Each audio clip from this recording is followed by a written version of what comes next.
Nascimento da Paladina Negra. 20 milhas de Crossroads. Eire estava deitada como um cadáver em sua cama. Tendo vencido a batalha, derrotado o general Boabdil, e cuidado da disposição dos suprimentos e dos prisioneiros, ela agora tinha a chance de descansar. Então ela voltou para sua tenda, e desmaiou. O que a distinguia dos mortos era o coração acelerado, o corpo trêmulo, e as lágrimas nos olhos enquanto os rostos dos moribundos que ela segurava passavam diante de sua visão. Tantos homens e mulheres jovens morreram, pessoas na flor da juventude que nunca envelheceriam agora, nunca viriam o amanhã, nunca teriam filhos, nunca dariam netos aos seus próprios pais. Alguns deles, sem dúvida, nunca conheceram a maravilha e alegria da exploração íntima de um companheiro profundamente amado, descobrindo a carne macia e o grande desejo um do outro. Eles nunca conheceriam a felicidade de abraçar uma nova vida, nem a felicidade de vê-los brincar em frente de suas casas, numa hora tranquila de uma manhã de primavera. Tanta coisa foi perdida quando os jovens morreram, e isso a consumiu. Ela se manteve firme durante Icari, mas a batalha foi relativamente breve em comparação, e ela viu apenas alguns corpos. A batalha antes de Crossroads foi apresentada tão nua quanto uma tapeçaria pendurada diante de seus olhos, uma paisagem infernal de gritos e desespero. Ela se lembrou de que não era uma guerreira. Ela não era uma mulher que pudesse atravessar o inferno e sair ilesa como Neia parecia fazer. Ela sentiu cada morte, até mesmo a dos pobres inimigos de seu governante. Ela estava tão perdida em sua reflexão que não notou a presença de Lupus Egina até que a empregada literalmente se lançou sobre ela com um enorme sorriso no rosto. O rosto de Eire ficou surpreso à luz das velas quando ela encontrou a linda mulher ruiva montada nela, e sentiu suas mãos poderosas em seus ombros. Tudo o que Eire pôde fazer quando Lupu abaixou o rosto alguns centímetros acima do rosto de Eire foi gaguejar. Lupu, o que você está fazendo? Em total surpresa. Distraindo você. Ela disse com algo parecido com uma voz sombria que soava tão predatória quanto sedutora. Eire ficou atordoada, e em silêncio momentâneo. O quê? Ela perguntou, perfeitamente consciente, e começando a corar profundamente quando percebeu como isso parecia. Muitos de seus soldados estão fazendo isso agora, parece ser uma coisa que os humanos fazem quando suas vidas estão quase perdidas, e já que você está sozinha. Ela disse provocativamente. Não, quero dizer, obrigada Lupu, mas você sabe que sou casada e... Bem, somos ambas meninas e... Ela tentou explicar enquanto Lupu começava a rir em cima dela, e então a empregada guarda-costas se endireitou, e saiu de cima dela, permitindo que ela se sentasse. Lupu era toda sorrisos enquanto coçava a cabeça, e parecia envergonhada, mas também presunçosamente satisfeita enquanto Eire olhava boquiaberta. Brincadeira. Lupu disse a ela. Embora sermos duas garotas não seja um problema, Neia faz isso com Scanna o tempo todo. Que pena para você, poderia ter sido divertido, você sabe. Lupus Egina respondeu a ela, apreciando o rubor e o constrangimento de Eire. Ela se levantou da cama em que estava deitada, e colocou as mãos nos quadris, e olhou severamente para sua guarda-costas. Sério, Lupu? Essa é realmente a hora para esse tipo de coisa? Ela perguntou retoricamente. Lupus Egina encolheu os ombros. Parece que uma boa parte do seu exército pensa que sim. Ela disse, e o rubor desbotado de Eire reacendeu. Mas ainda. Eire disse, e cruzou os braços, a carne de Lupu era macia, e ela sentiu aquele calor de desejo em ambas. Sou casada e... Ela observou o sorriso de Lupu passar de brincalhão a caloroso. Eu sei que você não vai fazer isso, certo? Pensei que seria engraçado fazer isso, e fazer você se sentir bem por um momento. Obrigada. Eu acho. Eire disse sem jeito. A qualquer hora, General Eire. Lupus Egina disse com um sorriso provocador, e uma saudação simulada, e então seu rosto e voz ficaram sérios. Escute, posso não ser humana, mas estou com você há anos, somos amigas, então sei o que você está sentindo mesmo que eu não sinta o mesmo. O que você quer dizer? Eire disse cautelosamente. Eu sou uma sádica, gostei de matar por aí. Fazer uma oferenda de sangue ao Lord Ainz em seu serviço para dar-lhe o mundo é a maior honra que posso imaginar. Bem, talvez a segunda maior. Ela acrescentou enquanto falava, enquanto ela brevemente imaginava ter um herdeiro para sua glória. Ela afastou o pensamento brevemente, e continuou.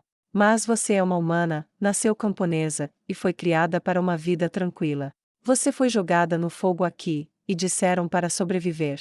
Ele gentilmente lhe deu os meios para passar, mas você paga um preço que eu não pago.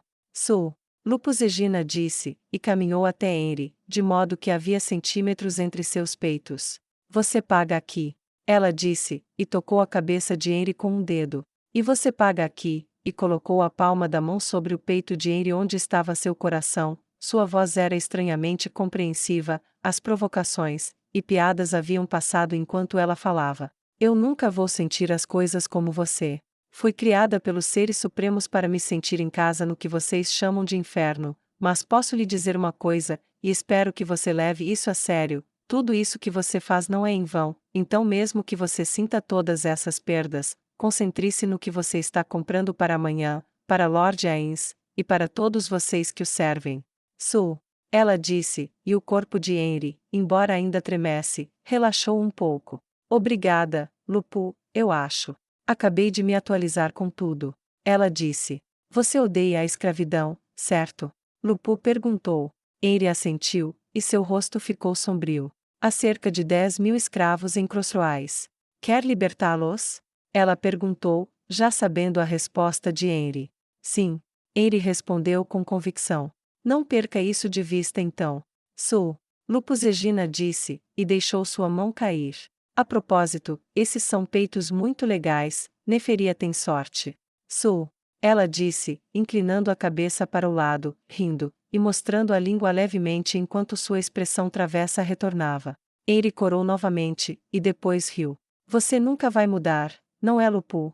Ela perguntou enquanto se virava para voltar para a cama. Não. Ela disse, e acenou para sua pupila, enquanto voltava para fora da tenda. Conselho Estadual de Argland. Eles estavam em sessão quando a onda de ira os atingiu. Eles não caíram de joelhos, mas todos os chefes do conselho se curvaram como um só, e se curvaram como se isso fosse exigido por um Deus vivo, e foi sentido, naquele instante, como se uma mão esquelética tivesse colocado uma carícia íntima sobre seus membros. Terror instintivo, essa era a única maneira de descrevê-lo. Cru e primitivo, e não sentido levianamente por aquelas figuras poderosas. Proporcionava-lhes um silêncio abjeto quando os atingia. Esse silêncio durou 1 hora inteira enquanto eles se perdiam em seus próprios pensamentos reflexivos sobre a experiência que compartilharam juntos. Só pode haver uma fonte para isso. O Lorde Dragão Verme disse. Não havia nada além de olhares de comum acordo. Foi dirigido a nós? O Obsidian Dragon Lord perguntou gravemente. Eu não acho. O Lorde Dragão Diamante respondeu. Temos mantido termos mais ou menos amigáveis, e ele não nos mostrou nada além de neutralidade favorável, até mesmo ao ponto de discutir suas intenções na nossa frente. Ainda assim, devemos verificar.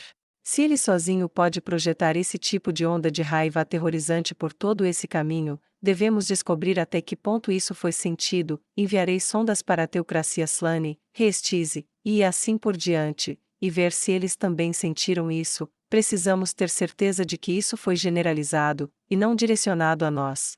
O Lorde Dragão Platina respondeu. E se não fosse? O Lorde Dragão Verme perguntou. Então não fazemos nada para evitar parecer fracos, e mais tarde, quando chegar a hora certa, procuramos construir relações mais amigáveis com. Bem, vamos ser francos, ele não terá um reino, ele terá um império quando tudo isso acabar. Nossa política nacional daqui para frente deve ter 2 partes.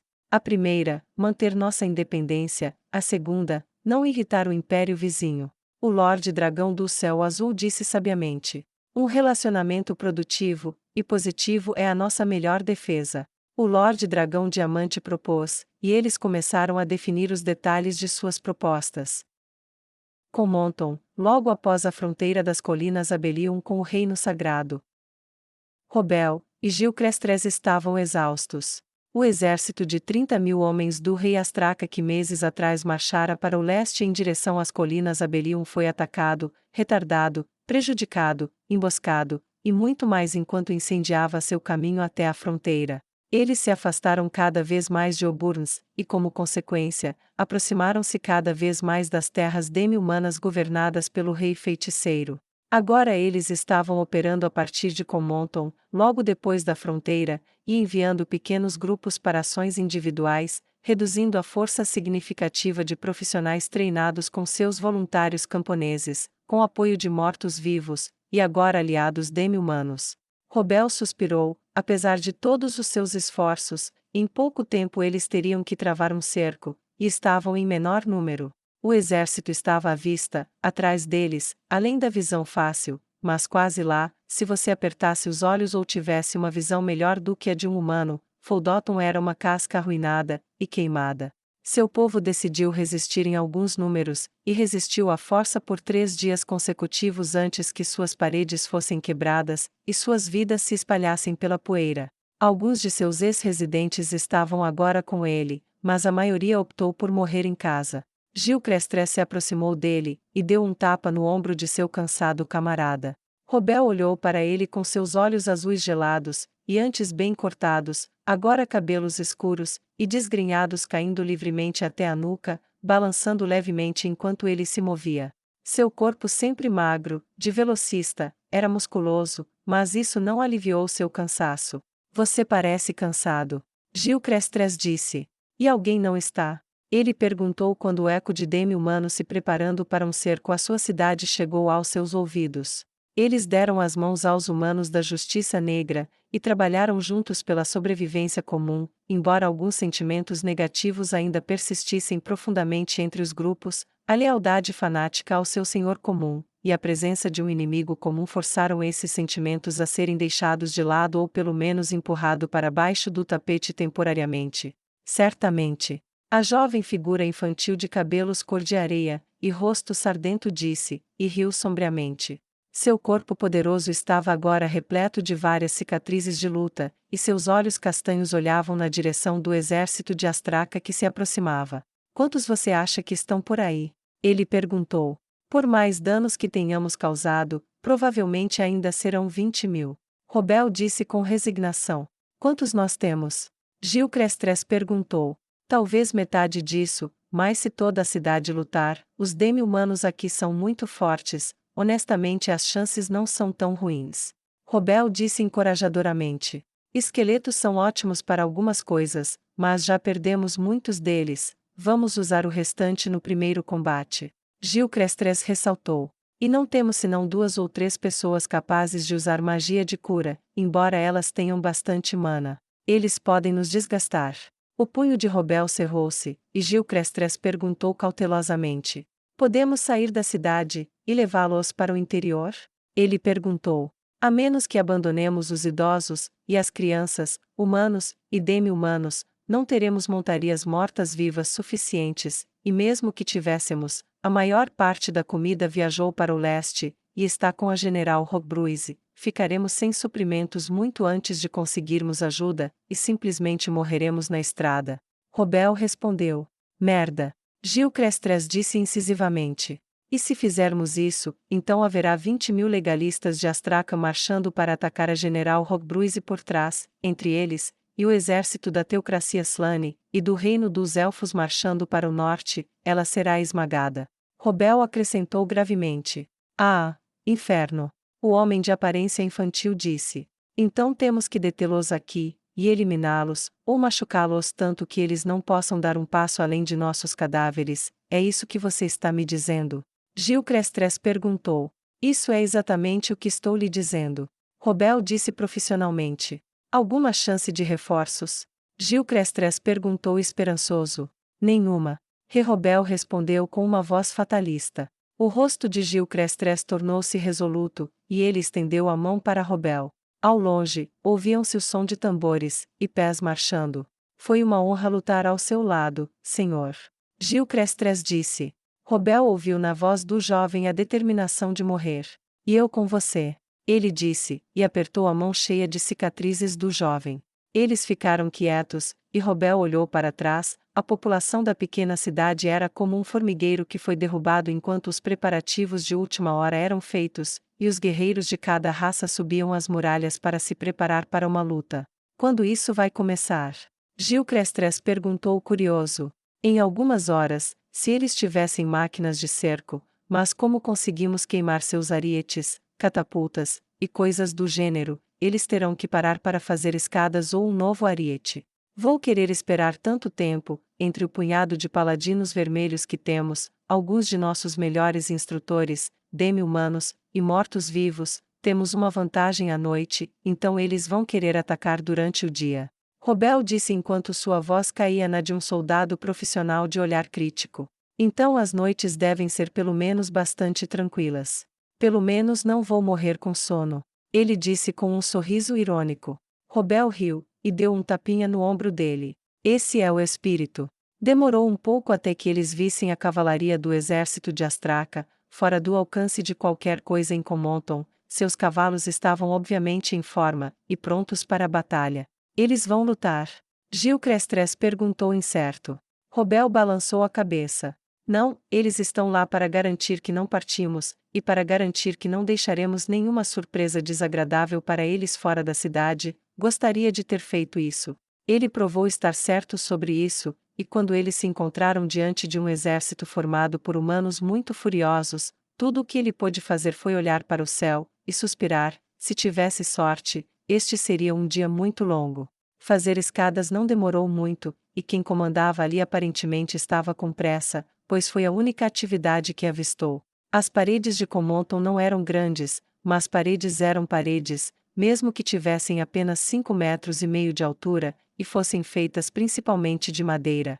Como precaução, Robel ordenou que os demi-humanos molhassem a madeira para evitar que o fogo criasse aberturas, e isso pelo menos reduziu um pouco os riscos. As fileiras dos arqueiros foram as primeiras a avançar contra a cidade. Arqueiros! Robel gritou, e pelo menos aqui ele tinha alguma vantagem, as habilidades de arco e flecha de seu povo eram prodigiosas. Eles formaram uma formação escalonada ao longo das muralhas, e atrás deles, demi-humanos que não eram arqueiros, mas tinham algumas capacidades de ataque à distância, se posicionaram na muralha, determinados a proteger eles próprios suas casas. Soltar! Ele gritou, e milhares de cordas de arco foram liberadas ao mesmo tempo com um som tão alto que ele se perguntou se poderia ser ouvido pelo exército de Astraca. Os cuspidores de pedras lançam seus próprios projéteis de pedra contra as forças opostas, e delas surge uma tempestade de flechas. A maioria não atingiu nada, cravando-se na parede de madeira de um prédio aqui e ali, ou caindo inutilmente no chão. Alguns, porém, atingiram o alvo, e um soldado caiu com um grito de dor, ou ficou em silêncio para sempre. Um corpo médico improvisado de camponeses arrastou os feridos para um local seguro, e começou a aplicar todo o conforto e cuidado que podiam. As fileiras concentradas de arqueiros de Astraca sofreram o pior, sem a barreira das paredes, e sem estar em estado de cambaleio, os projéteis atingiram o alvo, e os homens caíram gritando histéricos, manchando o chão de vermelho com o sangue de suas vidas ou ficaram em silêncio no compreensão da morte.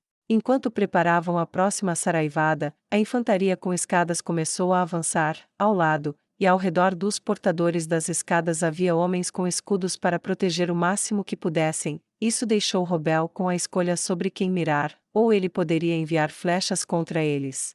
Os arqueiros atirando em apoio, ou ele poderia ter a infantaria como alvo antes que chegassem ao muro. O primeiro causaria muito mais baixas, mas os arqueiros não tomavam fortificações, então ele tomou uma decisão rápida. Arqueiros no chão, atire como antes. Arqueiros nas muralhas, mire nas tropas terrestres que avançam. Ele gritou do topo do portão. Os demi-humanos cuspidores de pedra funcionavam muito bem nas escadas que carregavam os soldados, embora suas pedras não pudessem penetrar nos escudos, eles podiam quebrar os braços que seguravam esses escudos pela força do impacto, e alguns arqueiros ao longo das paredes encontraram rachaduras na defesa. Isso forçou aqueles protegendo os portadores da escada para que se tornem eles próprios portadores. Aqui e ali, uma formação sofreu muitas baixas, e uma escada caiu abandonada enquanto aqueles que a carregavam perdiam a coragem ou o poder de luta, e fugiam ou corriam desesperadamente para outra formação de escada. Aquelas figuras solitárias eram alvos fáceis, e caíam com uma dúzia de flechas em seus corpos ou com suas cabeças estouradas pelo impacto de uma pedra. O avanço continuou, entretanto, e as escadas subiram onde as baixas não foram suficientes. Recebam o inimigo! Robel gritou, e as espadas foram desembainhadas. O duelo de flechas continuou de ambos os lados enquanto os arqueiros atrás da muralha atacavam da melhor maneira possível aqueles que não conseguiam ver, e Robel percebeu que eles ainda estavam acertando algumas vezes, e fazendo um trabalho melhor do que os arqueiros de Astraca. Os soldados junto à muralha eram quase uma bênção, pois pelo menos os arqueiros dos seus inimigos, desejando não atingir os seus próprios, limitavam o seu fogo a locais onde as escadas não tinham subido. Ele olhou para baixo por cima do muro, uma escada havia subido até sua posição, e soldados estavam subindo. Ele pegou um poste que estava a seus pés, tinha um pequeno pedaço de metal em forma de L do tamanho de uma mão preso na extremidade. Ele o prendeu sob o degrau mais alto da escada, e empurrou a escada para longe. O rosto ameaçador da jovem que se esforçava para reivindicar sua vida pareceu subitamente surpreso quando a escada se afastou de onde havia parado. Sua expressão foi de medo por um instante, e ela gritou quando caiu para trás. Ela caiu amontoada com vários outros, ela estava viva, mas provavelmente machucada como o inferno. Outras escadas estavam sendo empurradas de maneira semelhante, e isso irritava os leais a Astraca. Foi quando ele viu os anjos. Um punhado de usuários de magia poderiam não vencer uma batalha, mas poderiam causar sérios danos ao longo do caminho. Eles avançaram para defender outra tentativa de levantar escadas, colidindo de cima com os soldados na parede. Os paladinos vermelhos provaram ser muito úteis para imobilizar vários anjos em uma luta, mas o inverso foi igualmente verdadeiro. Robel defendeu o golpe de um anjo, e chutou-o nas costas enquanto ele passava, apenas para Gilcrestres empalá-lo em sua própria lâmina, e trazê-lo abaixo. Os soldados começaram a subir as muralhas em vários lugares com algum sucesso, e os combates irromperam. A infantaria demi-humana apareceu brandindo armas pesadas, e punindo os invasores humanos pela ousadia de atacar sua cidade. Mas havia muitos invasores humanos, e gradualmente, as paredes foram perdidas.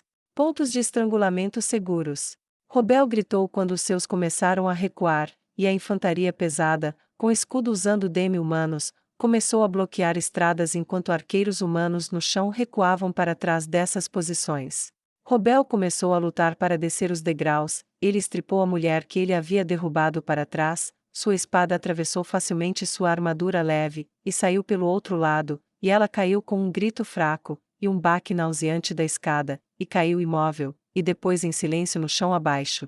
Ele perdeu Gilcrestres de vista, mas podia ouvir sua voz enquanto grupos de pessoas reunidas lutavam para atender à exigência de continuar matando. Os Bafou com suas longas lanças trabalharam para manter o exército astraciano sob controle, e onde os combatentes da Justiça Negra recuavam, os arcos saíam, e o arco, e flecha de curto alcance atingiam joelhos, panturrilhas, rins, em todos os pontos em que conseguiam flanquear seus inimigos.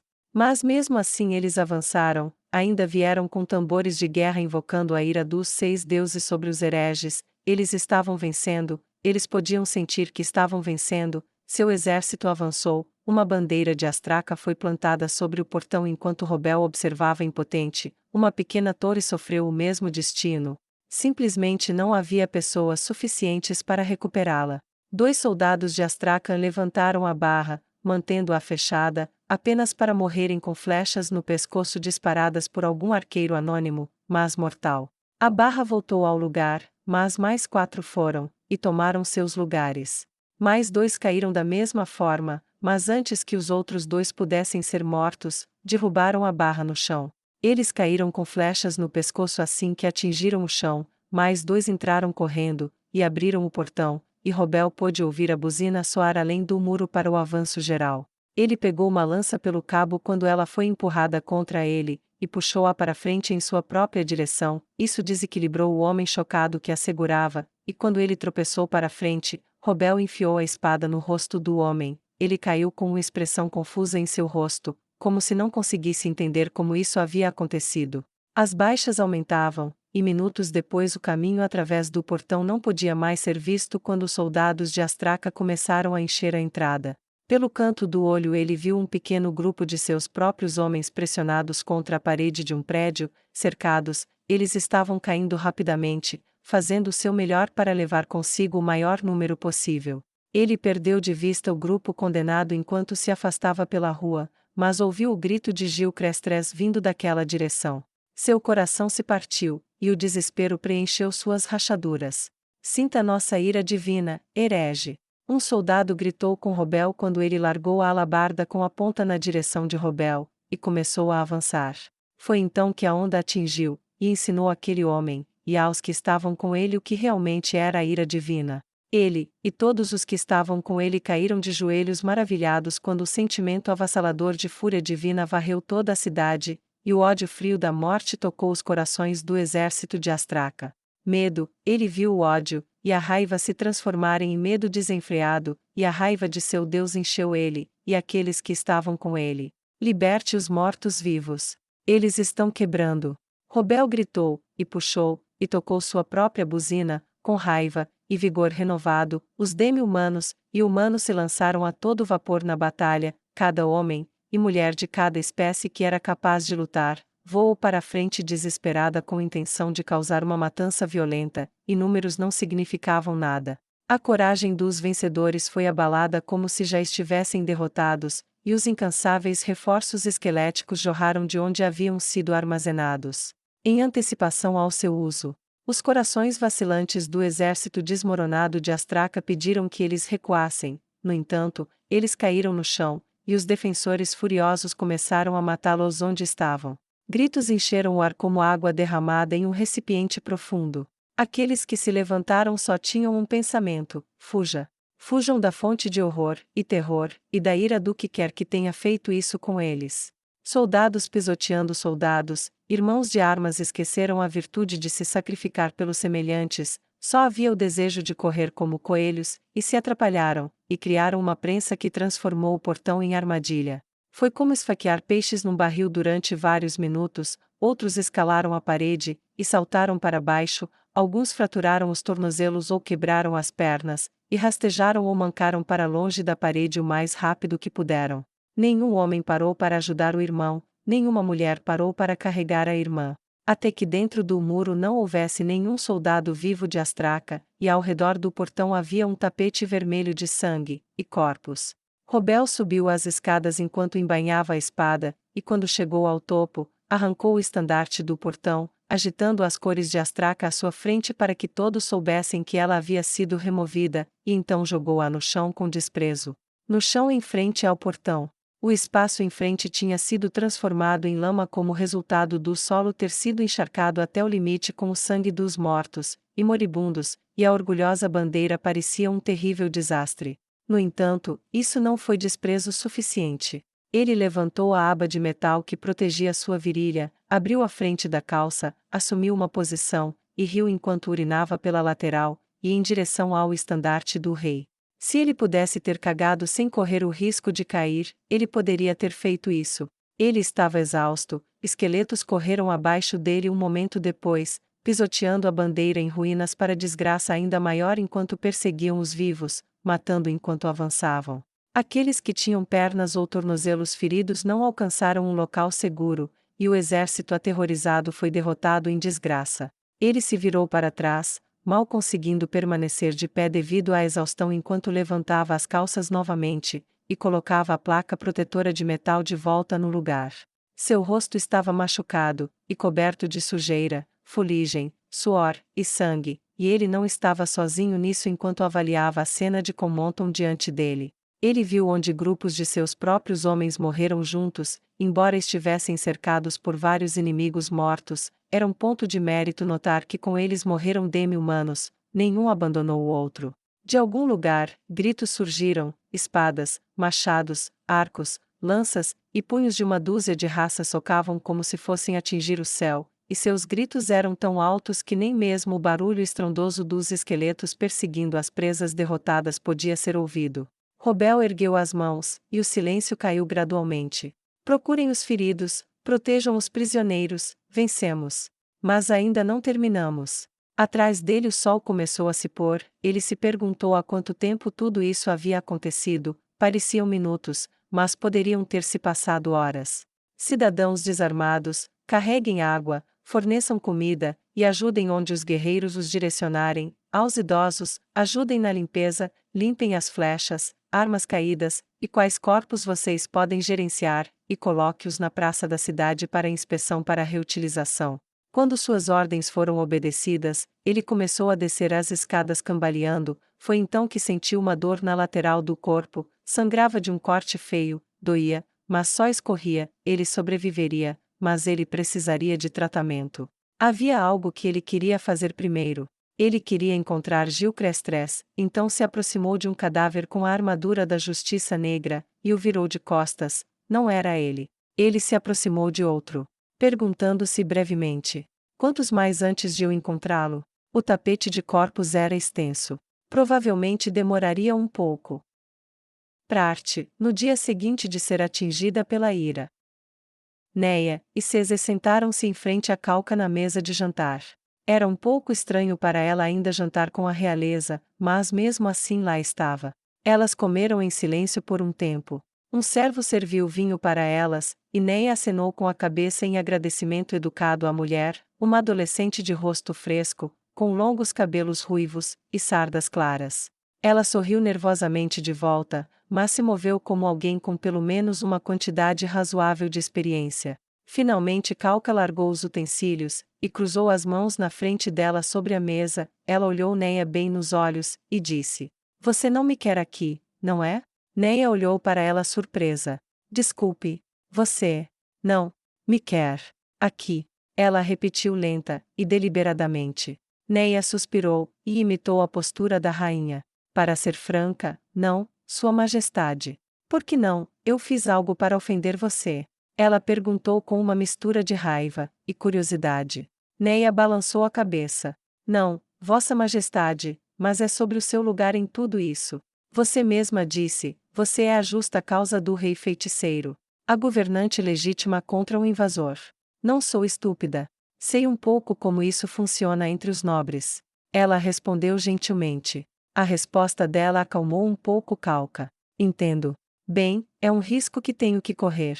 Remédios tem toda a autoridade que ela tem porque ela me seguiu em primeiro lugar, agora ela se tornou uma coisa distorcida, que eu nem reconheço como a mulher que uma vez confiei minha vida. Tenho que confrontá-la, mesmo que seja apenas uma vez, e terei que confiar em você para me proteger quando eu fizer isso. Talvez eu possa acalmá-la, e se puder fazer isso, então nós podemos acabar com tudo isso muito mais cedo. Sua voz estava cheia de tristeza e arrependimento enquanto ela falava, ela não conseguia mais encontrar o olhar de Neia.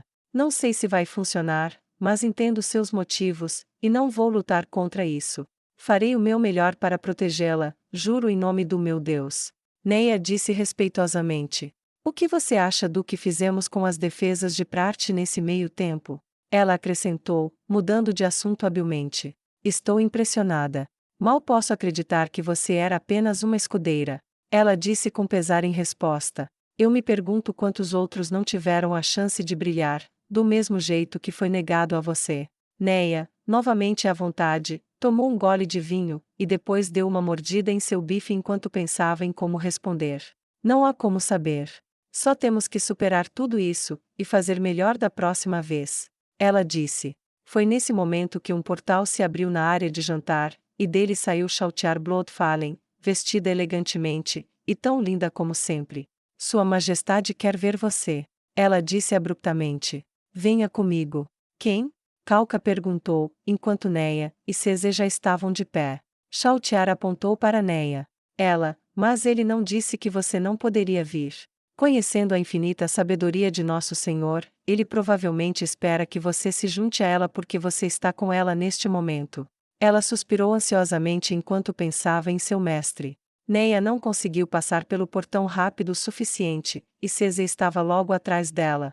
A criada parecia chocada quando aqueles a quem ela servia, incluindo a rainha, se levantaram e responderam ao chamado. Ela permaneceu imóvel enquanto o portão se fechava atrás delas. Incapaz de processar exatamente o que estava vendo, seus olhos pousaram na garrafa em sua mão. Eu acho que ninguém vai se importar se eu tomar um copo disso para ajudar a lidar com isso, ela disse com uma voz suave, e admirada para si mesma, e para a sala vazia enquanto se movia para servir-se. O trio se encontrou em Nazarick, diante do trono dos reis.